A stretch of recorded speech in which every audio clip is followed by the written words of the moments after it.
All right.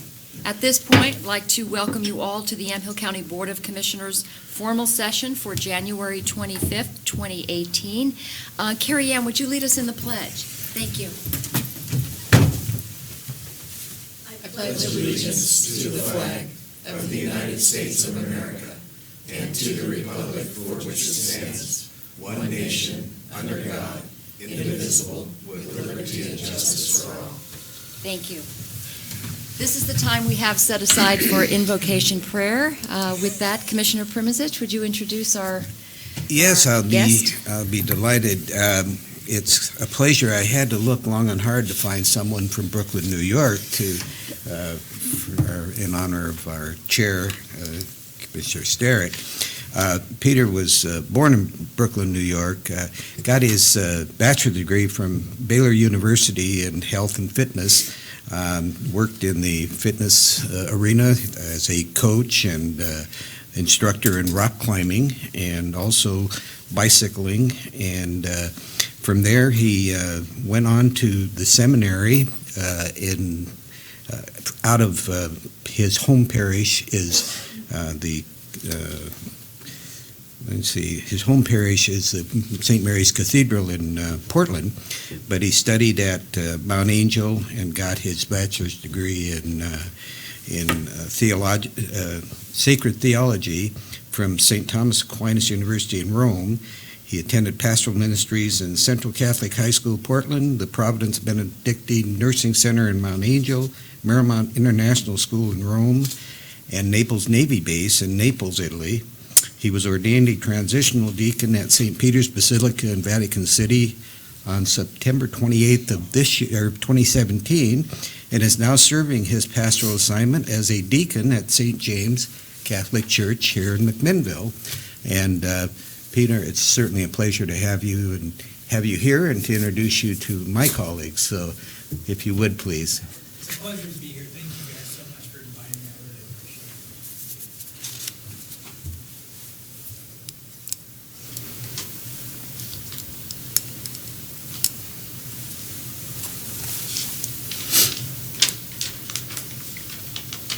Let us pray. Heavenly Father, we ask that you send down your Holy Spirit upon all of us here present. Inspire us with the gifts of wisdom, knowledge, and understanding, so that we can be members and leaders in society that seek to care for the local community of Yamhill County with justice and peace. We ask all these things through the guiding light of your Son, our Lord Jesus Christ. Amen. Amen. Thank you so Thank much. you. Appreciate it. Nice to talk to you, and they say nothing good ever comes out of Brooklyn. There you go. See, and Peter is going back to Rome to complete his studies. So you have 2 more years in? Yeah, 2 more years. He had a degree they call a licentiate, a specialty degree to teach. And, so you have to go back 2 more. Yeah, but I'll be ordained a priest in the summer of June 2019. So if anybody feels like coming to St. Mary's Cathedral in Portland, first week of June for my ordination, it's great to see familiar faces. Congratulations. Congratulations. Thank you very much. Wonderful day. God bless you. Thank you for coming. Thank you. For those who may be just joining us, we have a new process for filling out our registration cards for public comment. So what we do now is we've got the public comment period at the beginning, which is any items that are not related to an agenda item or something that's a quasi-judicial or a land use matter. The others you'll see on these cards are for, if you're going to be speaking about an agenda item, just check that and put down the subject that you're interested in addressing. And what we'll do is when we get to that time in the agenda, we'll just call for comments related to that. So if you want to fill that out and give that to Carolina over here, when the time comes, we'll call your name unless you're here for just general public comment. So anyway, thank you all for being here. So at this time, we do have set aside for public comment. I don't see any intent to speak cards on general items, just agenda items. Are you speaking on an agenda item? Okay, great, thank you. At this time, we'll move on to the consent agenda, which is item B. Do I have a motion to approve? So moved. We have a motion to approve the consent agenda. Any further discussion? Hearing none, all those in favor signify by saying aye. Aye. Aye, the motion passes. Let the record show that Commissioners Primizich, Olson, and Starrett approved the consent agenda unanimously. On to item C, which is old business, which is the consideration of adoption of the final written decision and findings for denial of the planning docket C-18-17/SDR-2817, which is an appeal of the Planning Commission's approval of a conditional use site design review for a 12-acre solar utility facility. The applicant was Yamhill Creek Solar, LLC, and the appellant was Atticus Wines, LLC. Mr. Sadlow? Yes, Madam Chair, the findings that were prepared for you, there were some late modifications that we talked about. Otherwise, they are substantially the same as what you received yesterday. Okay, great. Thank you. Do we have a motion to approve the findings? Madam Chair, I would move that we accept the findings as they have been presented by County Council and move forward with approving this. Thank you, Commissioner. So we have a motion to approve item C1, which is adoption of the final written decisions and findings. Any further discussion? All right, hearing none. All those in favor signify by saying aye. Aye. Aye. The motion passes. On to item D1, which is the consideration of submitting an application for the Doppelt Family Trail Development Fund grant in the amount of $50,000 to fund a portion of the Yamhill West Sider Trail Master Plan. Do we have a motion? So moved, Madam Chair. Any further discussion? I would like to just say that in my continuing concern about the farm impact that this is going to have, I believe, on those whose property is adjacent to the trail, that we continue to move forward with master plans and planning for this without, I think, doing our due diligence on the farm impact study. So I would not be in favor of this. Madam Chair, as we discussed in our meeting, informal workshop meeting Tuesday, I think my big problem with this is it's a big timing issue, and even though I am a pro-trail advocate, I think this is a timing issue, and at this time, until we get more information on the impact study and everything we're brought up to date, I could not approve or vote for approval of this grant application. All right, any further discussion? Yes, I hear a lot of conversation about how we're spending county taxpayers' dollars on moving forward with a project that we haven't completely done everything on. Here's an opportunity to get grant funding to help us with the overall master planning, which will include all of the things that are of concern to my fellow commissioners. I find it quite contradictory to your purposes in not wanting to move forward with utilization of funds that are not taxpayer dollars. So I certainly am in favor of moving forward with this grant application. It does nothing to hinder the concerns of both my fellow commissioners. So with that, I would certainly be in favor of moving forward with this grant application. So I have a question then, and is this appropriate then to ask Carrie about the specifics of the trail? Carrie Martin, who's been working on the grants and special projects. And so, as Commissioner Primizich mentioned, that this grant would conceivably and be permissibly fund looking at impacts to neighboring farms? If it was written into the scope of the work for the grant, yes. Is it at this time written into the scope of the work? At this point, we were looking for approval to pursue the application, so the application itself has not been drafted, but it could go into the draft. It's not due until the 31st.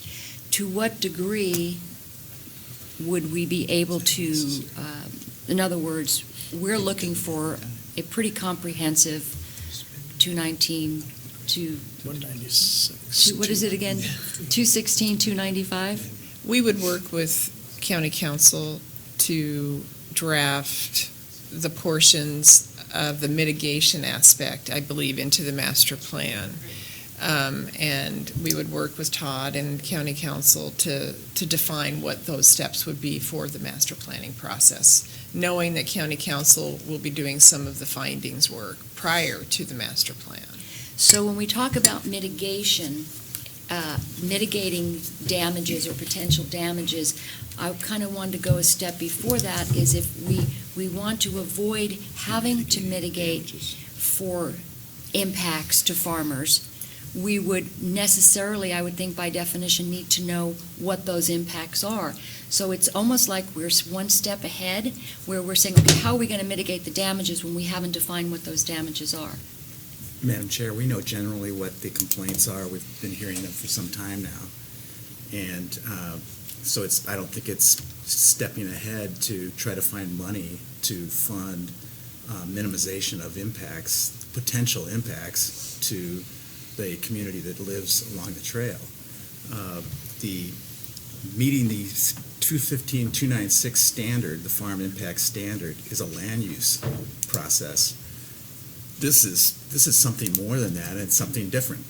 They're not proposing to spend money on this land use process, or I hope not. No, we are not. They're looking to secure money to the extent that the conclusions of those findings are that there's potential harm to either farm practices or to substantial increases in farm costs. So that's what the land use part of it seeks to determine, and that is underway. We are looking at the tax lots and the uses that are taking place in the corridor, and we'll hopefully have a draft that can be put to public hearing sometime by the end of February is what I'm hoping for.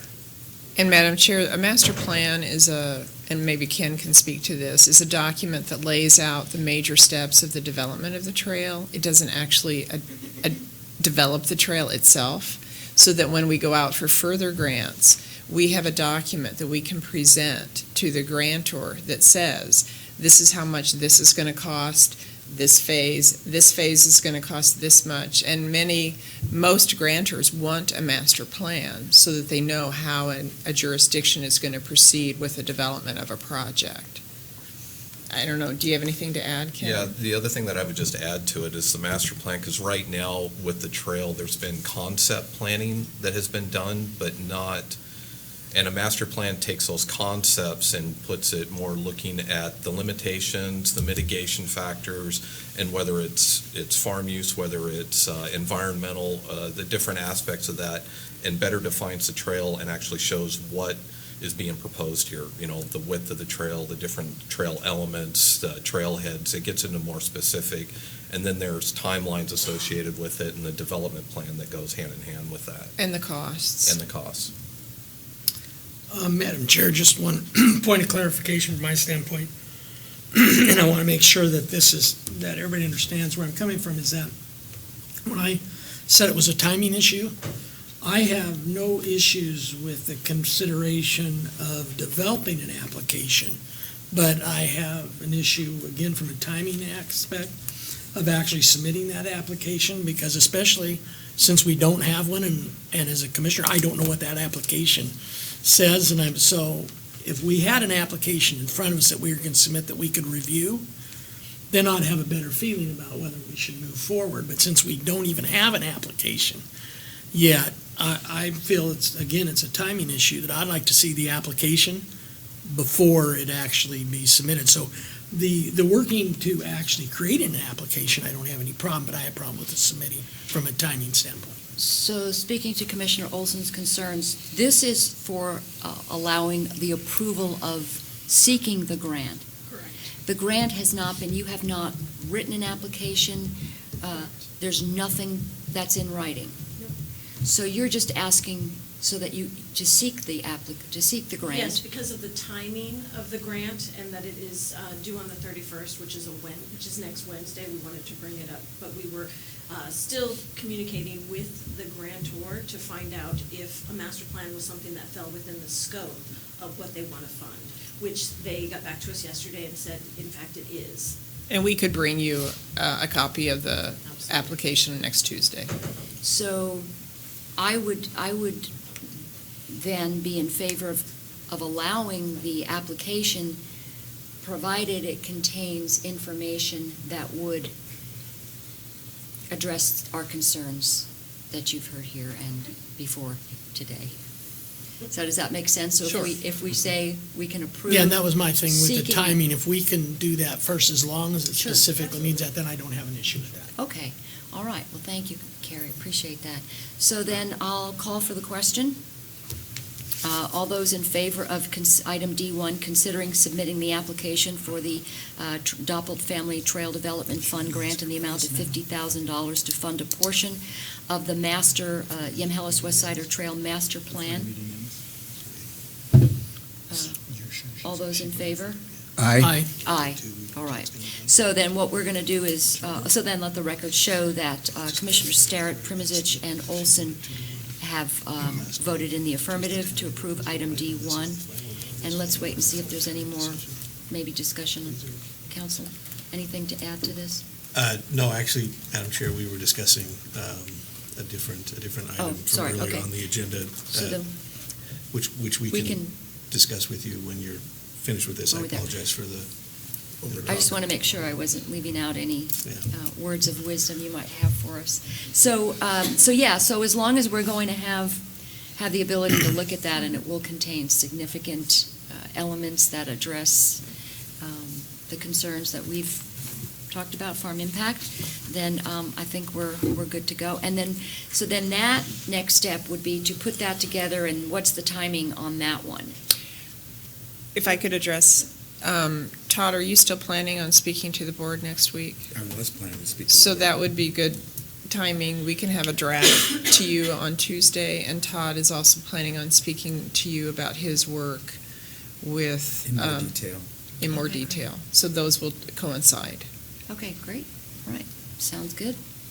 So let's move on to item D2, which is the consideration of the submittal of a letter of opposition regarding the proposed Oregon Occupational Safety and Health Administration, Oregon OSHA, 150-foot pesticide buffer. And I believe we have public comment on this item. So we'll start with our first, Brian Schmidt. If you would state your name and address for the record, please. And Madam Chair, will you be limiting time on this public comment, or should I just not time these? I think we can limit them to 3 minutes unless the board chooses to extend. Okay. Okay, thank you, Mr. Schmidt. Hi, good morning. My name is Brian Schmidt, 7580 Northeast Hendricks Road, Carlton, Oregon, 97111. Good morning. Thank you for the opportunity to speak this morning. I want to say Deacon Peter gives awesome homilies. I heard somebody said she actually did tear up at one of his, so I'm glad he was able to come. So I'm here this morning to talk about the proposed buffer that currently is not a buffer.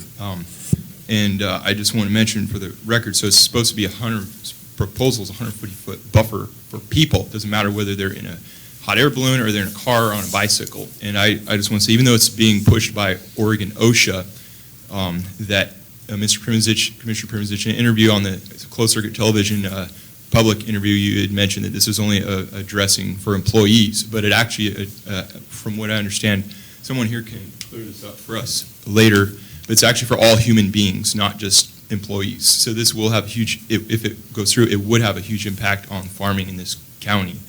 The purpose of the bill originally was an employee safety issue. That's what started the conversation. That was what I was saying in my interview. So I just, for clarification. Okay, the WPS, and now this is, okay. So first thing is that I want to say, so I farm some hazelnuts that's between Highway 47 and the old Union Pacific Railroad grade, which is being considered now for a bicycle path through EFU 80 land, which is what most of the land is. I have 35 rows. They're on 16-foot centers. And if a 140-foot buffer went through, you have about 10 foot of already buffer, and then you have the rows. And so 16 plus 16 plus 16, et cetera, that would be 8 rows. Now, out of 35, if you knock off 8 on one side, that means I can't spray when a car's coming by. So now, if the Yamhill Trail were to go through, that would knock out another 8 rows on the other side. So take 35, knock off 8, and then knock off 8 more.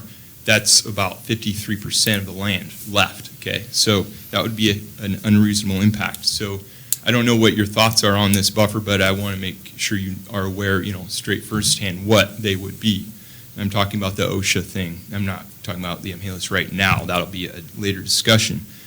So the next thing is, so I do weekly, when the leaves are on the trees up to harvest, I do weekly foliar sprays. And most people don't do this. It's kind of a new cutting edge thing. It's experiment, which means I'm spending money. And I might not make it back. But I have to do it, I'm supposed to do it in the morning when the sugar is at a certain level in the tree. Okay, and that would be to increase yields and quality. There is still the filbert worm, the eastern filbert blight. If you don't spray for the worms, you can end up with getting huge dockage from having worms in your nuts. If there's eastern filbert blight, well, that'll kill your trees. It won't show up for 3 years, but then it'll kill your trees. And plenty of guys can show you how that's occurred. And the newer varieties are more resistant to that, but they have not proven. They always say it's resistant, but then it shows up 10 years later. So that's still an issue. Okay, so just to sum this all up, what I just said here is that this would shut down half of my orchard to what I would call conventional spraying with an air blast sprayer, putting on normally accepted sprays. Thank you very much for the time. Thank you, Mr. Thank Schmidt. you, Brian. Appreciate that.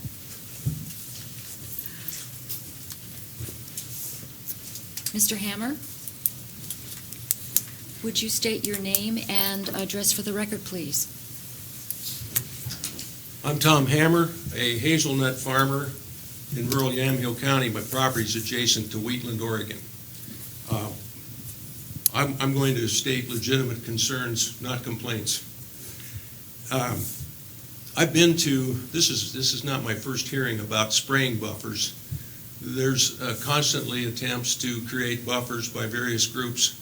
I'm also, I'm not current, but I went to pesticide application school at Chemeketa Community College, and they sprinkled holy water on me. And so I want to say that OSHA concerns have been addressed all along. The safety of employees has been there all along. I think that this new attempt is to use OSHA as a surrogate for others who want to limit farming through buffers. Ag is number one industry in Yamhill County. If you start attacking your number one industry, which just virtually everybody lives off of, you're destroying the economic base, not only of the farming, but of the entire county. To propose a trail and then not protect the farmers from harm, such as been described by the previous speaker, to me would be irresponsible. So I would encourage a unanimous objection to this plan by OSHA, by the Board of Commissioners. I think to propose a trail, but then to show no concern for how it might, how farmers might be impacted by spraying would not be consistent. I also want to say that I wonder if the county, in sponsoring the trail, would indemnify farmers from any legal action. I know that other trails in other states, they indemnify the farmers, the sponsors of the trail.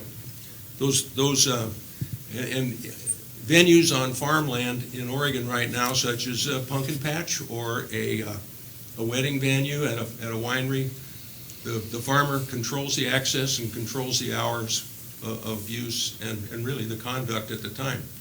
These other trails in other states allow farmers to lock out a portion of the trail during operations that would cause conflict with public use. I'd like to see somebody be serious about that if they're really serious about a trail. I don't have too much else to say, Madam Chairman. I'll leave it at that. Thank you. Thank you. Appreciate your comments. Thank you, Mr. Hammer. Scott Dahlman? Am I saying that right? You did. You got Okay. it right, even with my sloppy handwriting. Okay. Scott, would you give us your name and address for the record, please? Sure. Thank you, Madam Chair, members of the Commission. Scott Dahlman, 1320 Capitol Street Northeast, Salem, Oregon 97301. I'm here today on behalf of Oregonians for Food and Shelter. What we are is we are a grassroots coalition made up of farmers, foresters, and other users of pesticides, fertilizers, and biotechnology, including members from Yamhill County who encouraged me to come out here today. I also served on the Oregon OSHA Rules Advisory Committee for putting this rule together, and am currently serving on the Financial Advisory Committee for this rule. So I've been very involved in it from the beginning. I'm here today to encourage you to submit a letter with concerns regarding the proposed Oregon OSHA rule. So I'll give you guys a little bit of background just so you're completely up to speed. Back in 2015, the federal EPA updated their worker protection standard, which are rules that need to be followed when you are applying pesticides and there are workers in the area on agricultural establishments. So it's limited to agriculture. Over the past 2 years, Oregon OSHA, who is the enforcement arm for this rule in the state of Oregon, has been working on updating their rules to match the federal standards, or in some cases, exceed the federal standards. The 150-foot buffer you're hearing about today is one of those areas where Oregon OSHA is proposing to exceed the federal standards.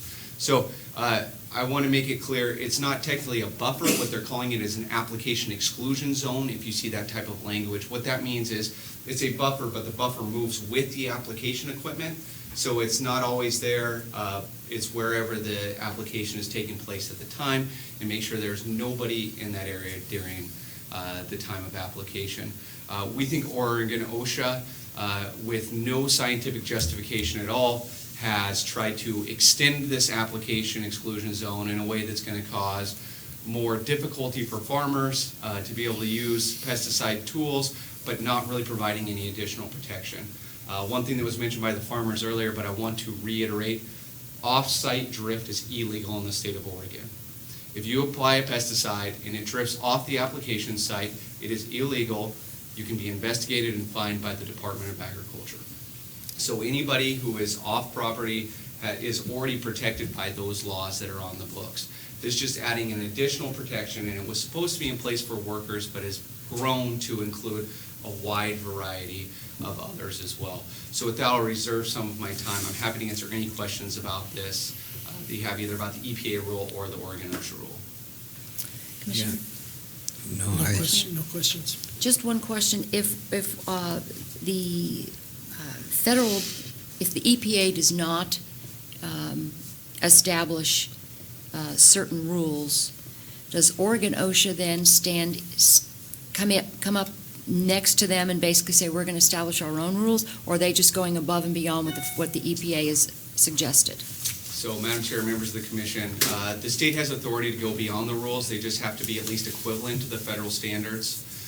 One thing I should have mentioned is that even right now, EPA, as they're trying to implement these rules, are realizing that there were a lot of situations they didn't consider.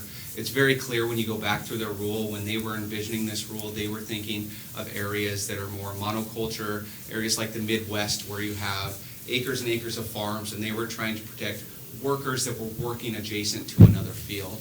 But what it's become is they didn't realize that in states like ours, where we grow over 250 commodities, which is what makes Oregon agriculture great, there are also unique challenges with that, and of course urban-rural interface and everything that we deal with. And so EPA is currently going back and looking at their rules now. Unfortunately, even if they make changes to those rules, which they have said they're going to this year, the Oregon OSHA rules will be on the book with whatever they adopt here.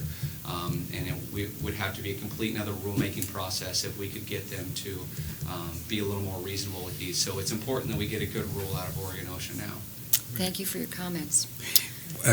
When are they set to do their findings to adapt these rules if possible? Yeah, Madam Chair, Commissioner, the end of the comment period is January 31st, so there's a tight timeline coming around. Of course, state agency rulemaking, the timeline after that is really kind of up to how many changes or anything they make after that, but the hard deadline right now is January 31st for comments. Okay, thank you, appreciate it. Commissioner, any other comments? No comments. Okay, thank you so much. Appreciate your comments. Thank you for coming. one of the things that, all right, so I'll ask for a motion at this time on item D2, which is consideration of the submittal of a letter of opposition regarding the proposed Oregon OSHA 150-foot pesticide buffer. Madam Chair, after our discussions at Tuesday's informal work meeting and looking at a draft memo put out by yourself that strongly opposes the application or the ORS OSHA 150-foot pesticide buffer, that I'm all for, and I strongly oppose the new rulemaking from OSHA. Yes, further comment, I would certainly like to capitalize and underline strongly oppose in that letter. So, Thank you. One of the things I added at the very end of this letter that we're sending off, hopefully with your approval today, is that it is this additional regulation and restriction would add to the additional impact on our farmers being able to be competitive because of their crops. As we heard, we have over 250 crops that are grown, and a lot of them here in the county. So this would increase costs associated with proposed rule change. So we have a motion to approve item D2, and any further discussion? Also move that we approve. All right, D2. motion to approve. All those in favor of approving item D2 signify by saying aye. Aye. Aye. The motion passes. Let the record show that Commissioners Primizich, Olson, and Sterrett unanimously approved the letter of opposition to the Oregon OSHA pesticide buffer increase. Thank you all for coming. I appreciate that topic. All right, public hearings, we have none. I think there might be a comment. Your comment? Yeah, Madam Chair, I just wanted to comment about the old business, that the vote for the tentative decision was 2-1, and that appears to be different this morning, and I wanted to make sure that was correct. My understanding is that we were just approving the findings. I am not voting in favor of the decision. So my understanding was that once the findings are adopted. With that clarification, then I think we're set. The motion was It to says that accept it the was 2-1, findings. yes. The board order that you adopted says 2-1, so Okay, I think we're fine with that. clear. Okay, Thank you very much for that clarification. thank you. All right, public hearings, we have none. Any announcements? All right, we have no announcements, so at this time, we will close the Yamhill County Board of Commissioners formal session for January 25th. It's 10:32. And thank you, Dave Adams from KLYC.